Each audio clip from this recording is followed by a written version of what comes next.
Good evening, everyone. I welcome you to the episode 6 of Ennobler series season 1. This is Nitish Sharma and we have Ananya Gupta with us. We are a part of Ennoblers Private Limited and we will be hosting today's live session, which is on the topic Walking Fine Balance in this Pandemic. So today we are so blessed to have Mr. Akash with us. He has an experience of 16 years in banking financial service industry. His sword is to guide managers and frontliners to catapult their careers by effectively navigating interpersonal and business development dynamics. He is also a freelance speaker. We welcome you to our live session, sir. Thank you so much. So On the to other- start the discussion, I must say that disclaimer first. So whatever I'll be talking, it's my personal opinions only, nothing to do with any government authorities or any organization. On the other side, we have Right. Duheta Mahajan ma'am with us. She is a professional neuro-linguistic coach and has been working in this field for the past 15 years. She has also been working with Defense Forces, BSF and Police as an executive coach. We welcome you to our live session, ma'am. Thank you sir जैसे कि आपको 16 साल का experience है अपनी field में, अपनी industry field में, तो due to this pandemic we all have seen कि हर किसी ने अपने बिजनेस में, इंडस्ट्री में, ऑर्गेनाइजेशन में सबने अप्स एंड डाउन्स देखे हैं। तो आपने कैसे इन चीज़ों को मैनेज करा अपनी पर्सनल और प्रोफेशनल लाइफ को? I think this is a very wonderful question you have asked. So time right now is not good. We all know it's not this year; it's from the last year as well. So now it is I can say this is a relaunch of Corona which has happened. So living in this kind of scenario is quite difficult. It's not only for normal public; it's for the blue collar job as well as a white collar job. If somebody is working in an organized sector, I think it's more hectic because they need to get to more nitty-gritties of life and offices. And now see, there is a blur difference between office and our house. So even timelines have decreased. So even they have vanished, in fact. So we used to start our work from morning 7 and then end up at 8. So now we used to commute, we used to go, we used to have some lunch time, everything. But everything has gone for a toss and we are just working. We start our day with the work. Afternoon we work, evening we work, and even it goes through the night. So this is what is happening. And as a leader, I think there are certain challenges which needs to be focused and taken care of. And I think number one challenge as a leader, I think, is how to motivate and being an inspirational and comforting leader. At the same time, being a guy who is pushing performance as well. So this is a very, very contentious issue over here.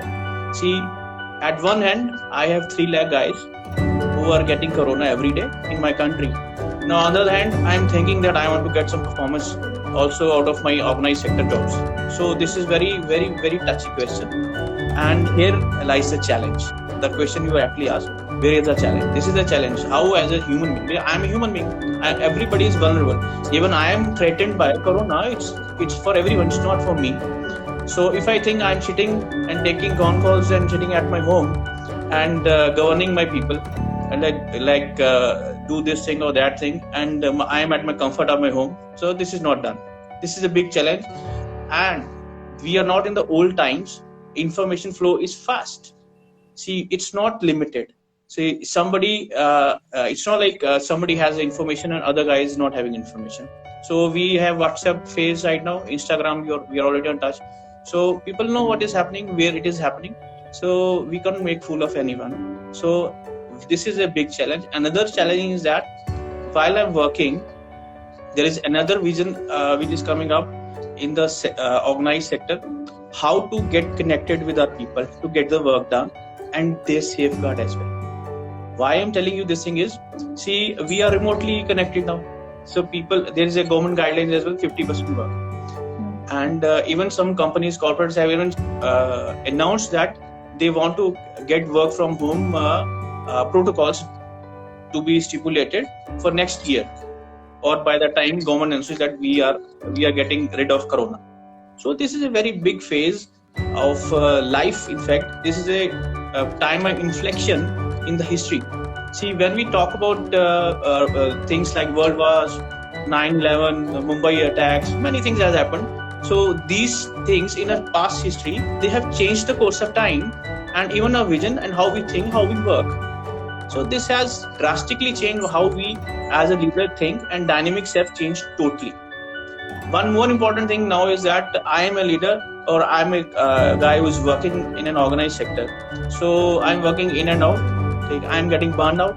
Now, what is in for me? See, now the personal thing comes up. So why?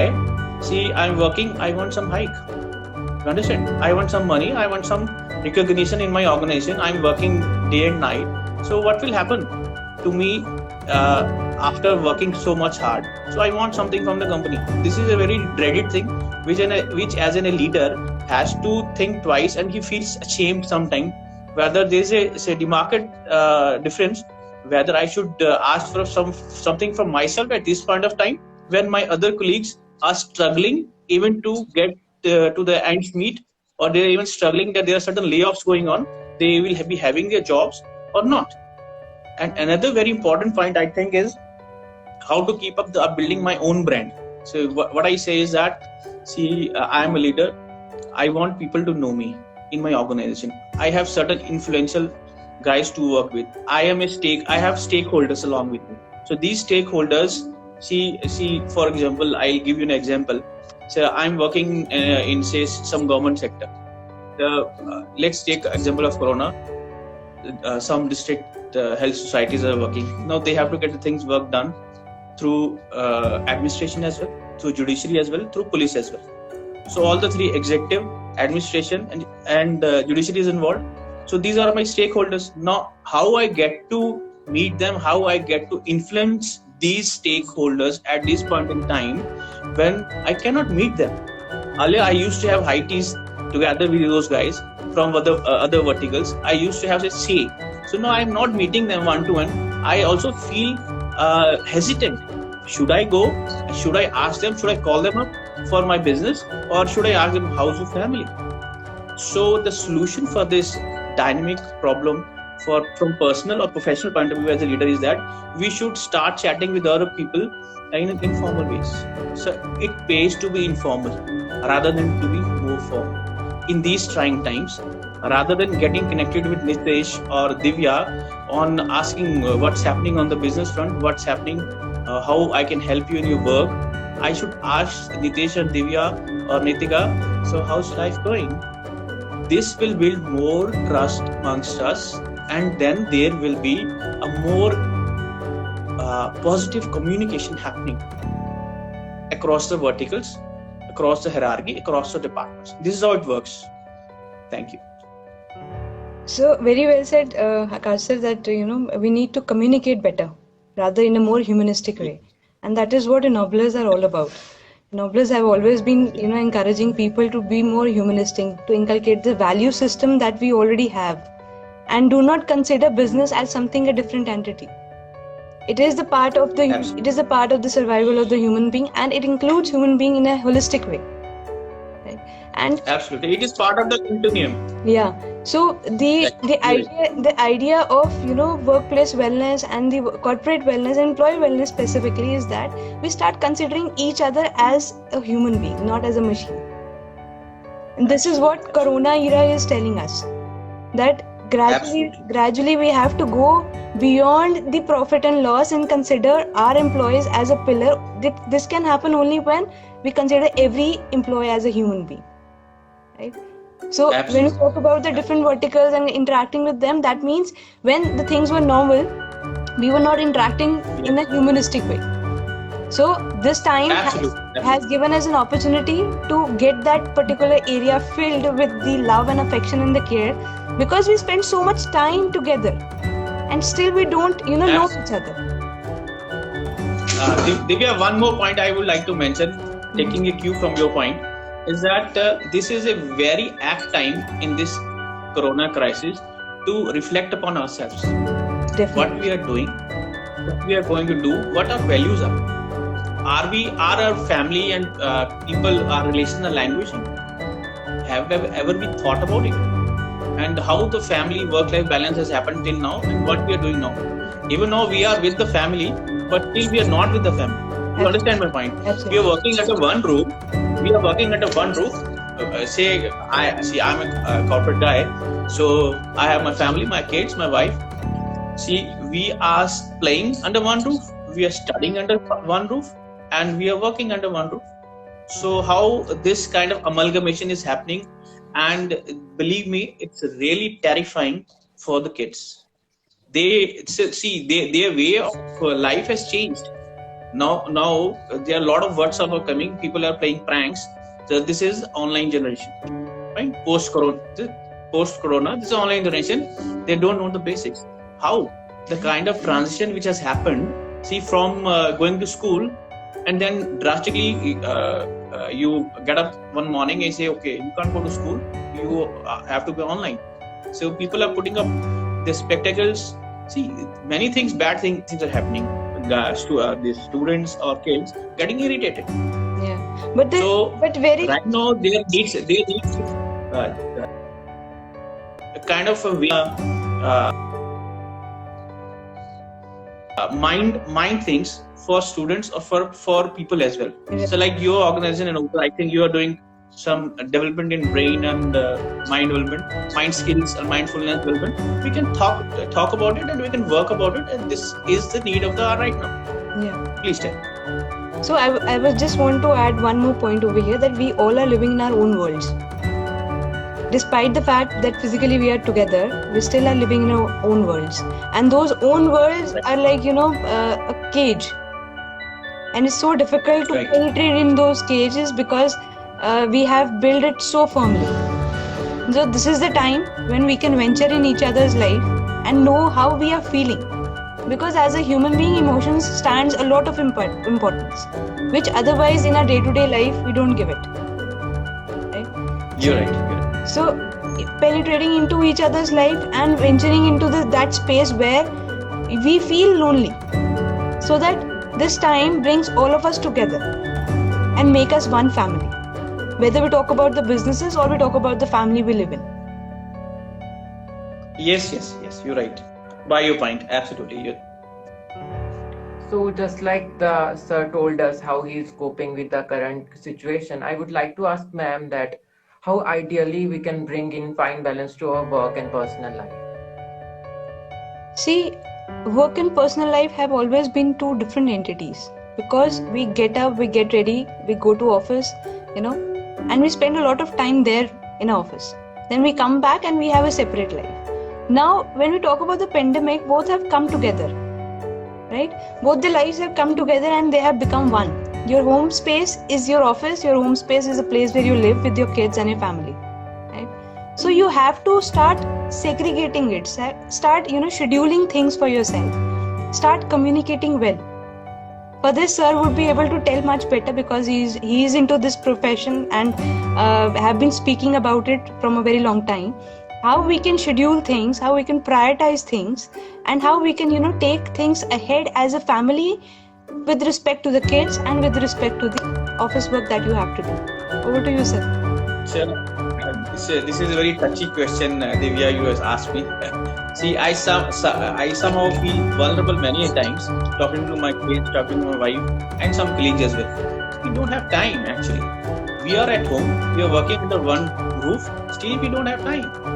Because we are so much engrossed, involved in our day-to-day office work that we are least bothered about what our kids are doing, what we are doing.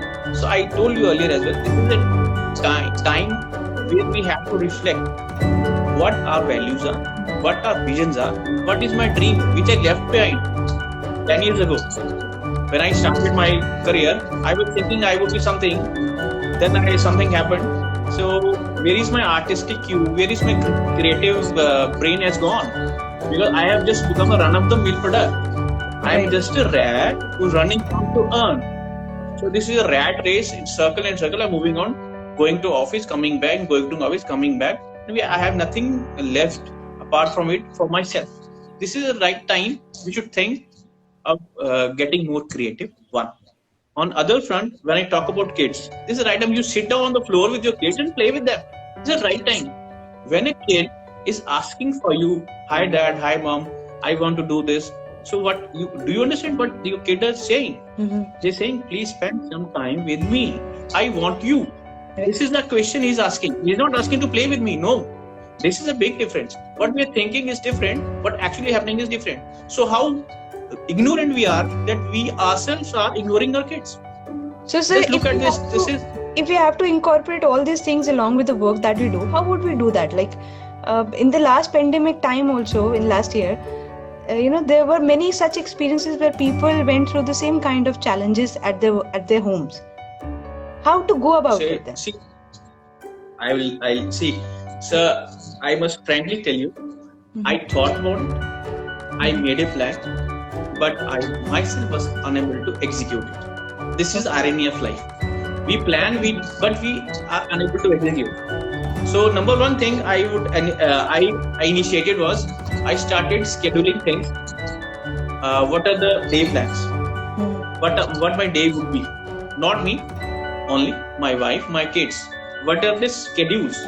So how the week schedule would be? What are the assignment times, their activity periods, and when are the online test times? And one is my phone call, and when is my conference call, and when is my WebEx meeting, and when is my wife is the teacher, when is my wife's class going on? So everything is going on under one row. So how you have to schedule it? You have to be point blank. You have to be right. So you schedule your time. You start your day at 6, then work upon it. You have to inculcate some exercises as well, because in this trying time you have to be healthy. So have some pranayama, whatever. See all those things, or do some mindfulness activities. Right. Then you start your day. You plan where you manage your workspace, right? So this is my workspace, and this is my kids' workspace. This is my better house workspace. And third point is I have to tell all my stakeholders here, my wife, my kids, and my parents, that these are the timelines. I'll be very busy. I have to see. This is my WebEx time. I don't want disturbance. So this kitchen platform I'm using is for my wife. This is my dining table. I'm sitting. This is for me. The other room is for my kids. So I have 2 kids. They want separate because they will bang on each other on the same timing. They have class. So I have to schedule it. I have to schedule it for my kids, my family. Now, another point: how to schedule my food. This is how to schedule my playtime. My kids' play. And then I have very important thing that we miss every time is that where is my time? One guy needs time for oneself. So where is that time?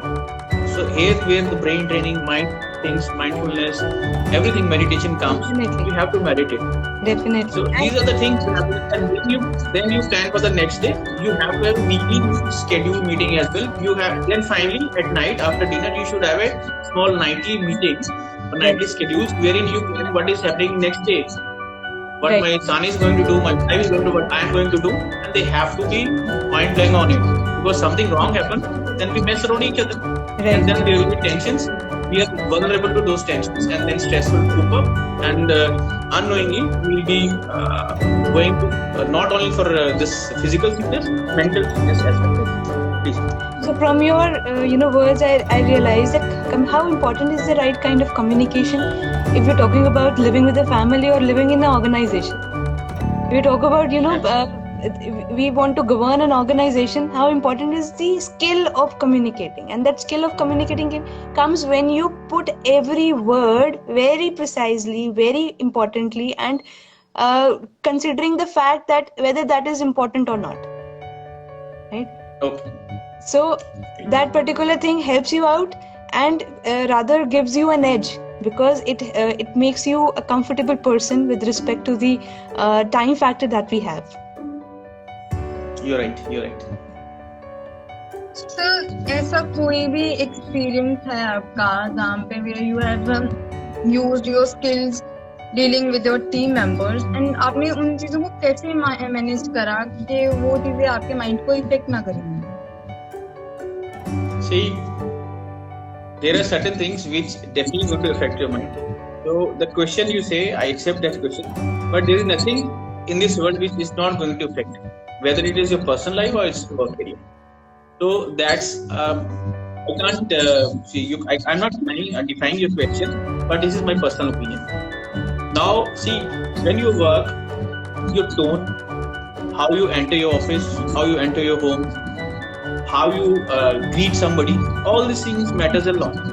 See, as a leader, when you are entering the office, how you greet your people and how your people greet you, you get to know some pulse, what is happening in their mind, what is going to happen. If somebody is coming down with some angry mind from home, then he'll give you some different good morning or good afternoon rather than giving you pleasing enough. And now he has already planned his day when he is entering the office. So now what as a leader I should do is to take that garbage out from my team's mind, rather than that garbage getting entering into mind as well. Rather than going asking and questioning and that my resource is not working, something bad is happening, then getting into trouble, interpersonal troubles. So better communication is first to listen, and if listening is not only verbal, it's non-verbal as well. So one more thing, there are negative people in your balance, in your team or in your offices as well. So these guys are the biggest energy suckers. You come down with a big heart, cool mind, with a plan, with a vision that you want to do something, you want to get something done, and then finally you bang into a guy who's already negative. I'll give you an analogy. See, when sometimes it would have happened to everyone. You start from your home to your office or somewhere else for some important work, and somehow on the red light or on some roundabout, somebody just bangs your car. Something happens, and then he starts yelling at you. So now this guy is carrying some negativity from his home, from his mind, and then he's just vomiting that or puking that on you, and you again stress out. You bang him back, and then he gives you the prasada, and you take it and you move on. So he is free now, and you are taking that crap or that garbage in your mind. The whole day you are thinking about this. Wrong happened. Same thing happened in organization. You should not wrong happening enter your mind and ruining your work or your team's work. Just one And I would like to add over here is to the point that sir has said, negativity of course is out there. Like if we just go and see the news channels right now, they are focusing like how many people died, but how many people recovered, nobody is telling to that much of extent. Similarly, when we talk about any kind of organization and places where lot many people work together, it is a normal human tendency that whatever event is happening, it's considered to be a negative event. And we tag people with respect to the same kind of task and work that they have done. If they have done a positive kind of work, we'll tag them that a positivity, right? And if they have done a negative kind of work, it is being tagged in the category of negativity.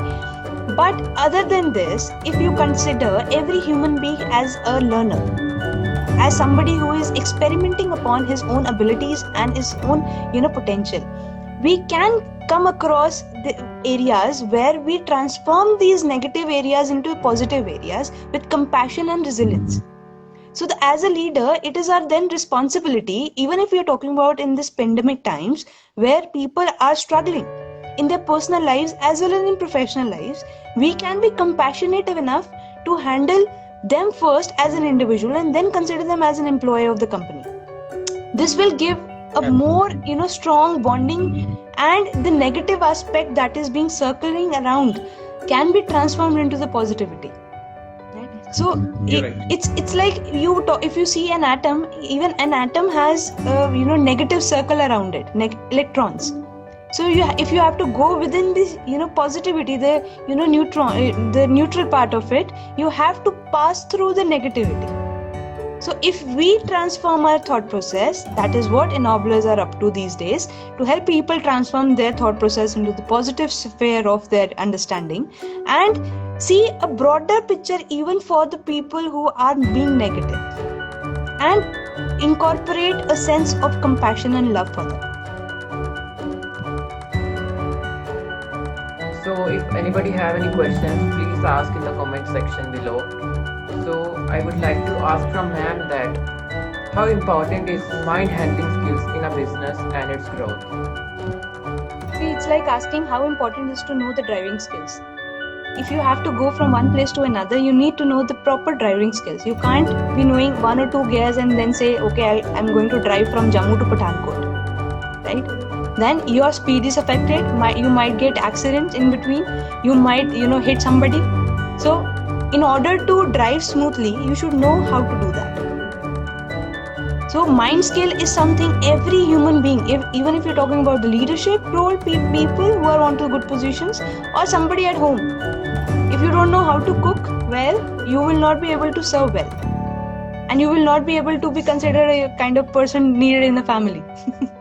So people with good mind skills are actually in need of an hour, so that they can think out of box and they can create a new world for themselves. So there is, I will add on this, Divya, there is some brainy part to it as well, that is mind skills, mindfulness. So we have two parts in the mind, one is unconscious, one is conscious. Right. So until unless we have our unconscious and conscious minds working together and have a belief system wherein we think that this has to happen and how to manage it and then get to the result of our choices. Right. So then this is going to happen. Definitely, I buy your point. And of course, mindfulness helps, meditation helps, yoga helps, breathing exercises helps. Like one of the person is just asking if there is a kind of breathing and yoga exercises that we can do. Of course you can do. There are a lot of resources available online and we also teach. So we need to bring up a holistic wellness in our life in terms of our thought process and in terms of the physical well-being as well. So that our personal and professional life goes through a fine balance. So somebody is asking question, please, Nitesh. So, what in your views के कोई ऐसे tricks हो जो आपने खुद पर use करी हो to work skillfully as a leader? See, as a leader, I must say there are three very important aspects. One is leading good, second is developing good, and third is achieving good. What I am trying to say is, this is a very big thing. Leading entails many things. You have some influence on your team, you lead to them. You have some compliance and your hierarchical authority with you when you lead.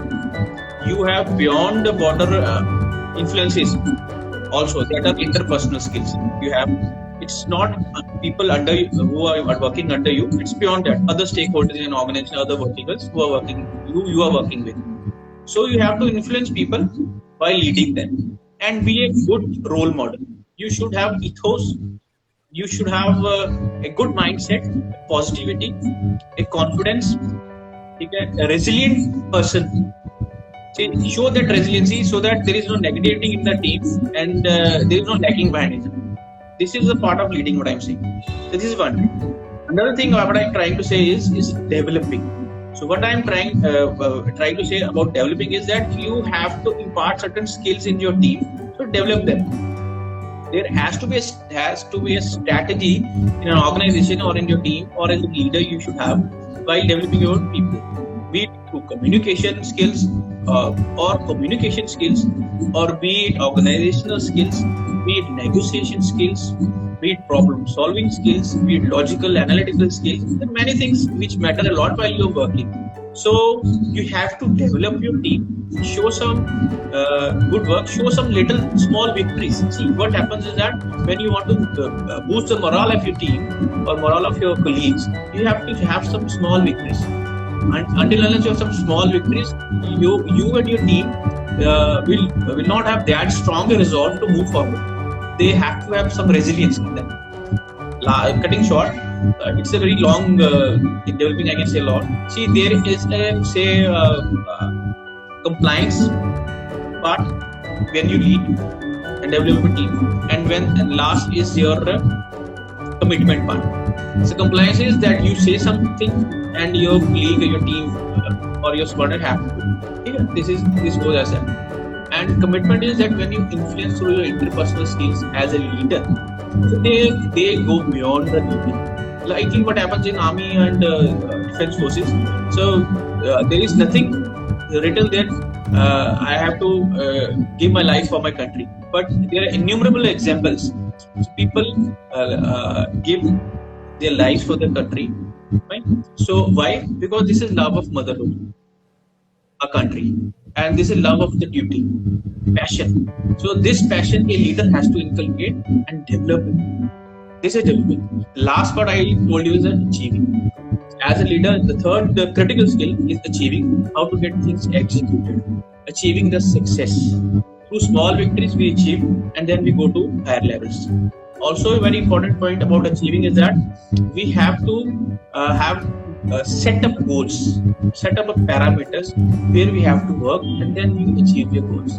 I can go more about it, but I think the time is short, so I think I'll close it here. So these 3 points. Next time we can more deliberate on it. Thank you, sir. You can ask me. So, ma'am, is there anything you want to add on? Just one thing that, in addition to what sir has said, mental wellness is very important. Please take care of it. Yes. So I feel that fine balance is a skill that comes when we are able to distinguish कि क्या हमें किस चीज़ की ज़रूरत है, किस चीज़ की ज़रूरत नहीं है. Whether it is personal or professional pineapple balance, या फिर चाहे दोनों ही क्यों ना हो. In this pandemic, it is very important to know, important to be mentally skillful and smart in dealing with the situation and challenges of life. We are master in it. We as an Ennobler are master in it. We offer many programs in mind handling solution to our clients, and one of it is Win the Mind Battle. We will build mental skills, new neural problems for our clients. It is a unique program that builds an ennobling community who support each other through thick and thin. So, ma'am, is there anything you want to add on about Ennoblers? Yeah, we often take up courses with the corporates, and we take up corporate wellness programs as well. We request everyone who is just watching our live show, and maybe later on when we'll be putting up our video on the different platforms. Just a request: do take care of their employees, and we are always there to support you in terms of policy making and or in terms of getting them the consultancy with respect to counselors. So we wholeheartedly thanks our guest Akash sir for enlightening us with his experience and success ennobling stories. So it was pleasure to have you, sir, with us as we wrap up our 6th episode. Me, along with Nitish, wish everyone a safe and healthy weekend. Thank you, sir. Thank you, ma'am, for giving us so much knowledge about these things. Thank you so much. It was very enriching experience, and we'll keep in touch for times to come. Thank you so much. Thank you, sir. Thank you everyone for giving your valuable time and joining this live session. So with this, we will be ending this live. Thank you.